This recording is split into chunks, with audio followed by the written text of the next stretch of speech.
Hello, I'm Antonio Neves, and this is 3-Minute Ad Age, your daily video news show. At yesterday's annual McGraw-Hill Media Summit, Howell Raines, former executive editor of the New York Times, pulled no punches about the state of the troubled newspaper industry.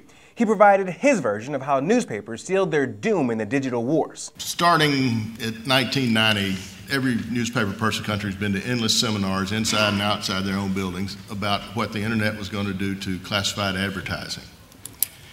While they were pondering this, they watched eBay and Craigslist come along and basically did nothing.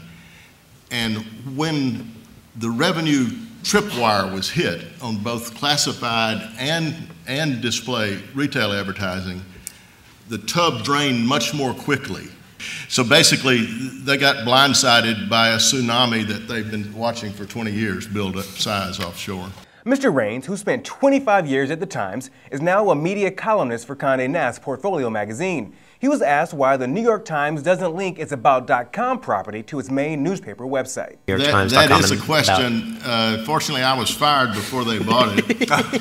And so whether that $400 million was smartly spent is a good question for them. I'd simply say I don't have any stock left. And over in the mobile phone arena, last week's 4A's conference speakers predicted dramatic change in the mobile marketing business in the very near future.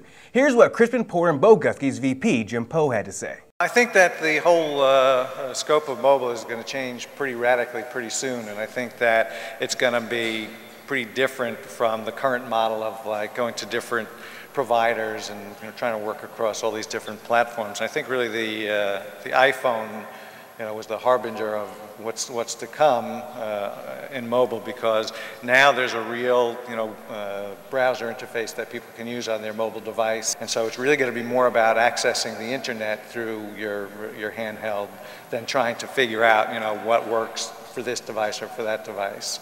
And for our last story, we're off to China, where government censors are in the process of derailing a major ad campaign by Ogilvy Mather for Unilever's Pond's brand.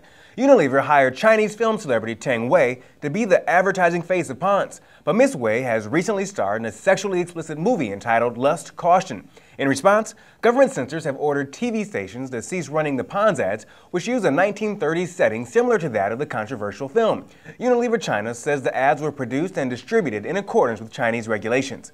And that's it for this 3-Minute Ad Age. Thanks for being with us. I'm Antonio Neves at Advertising Age in New York.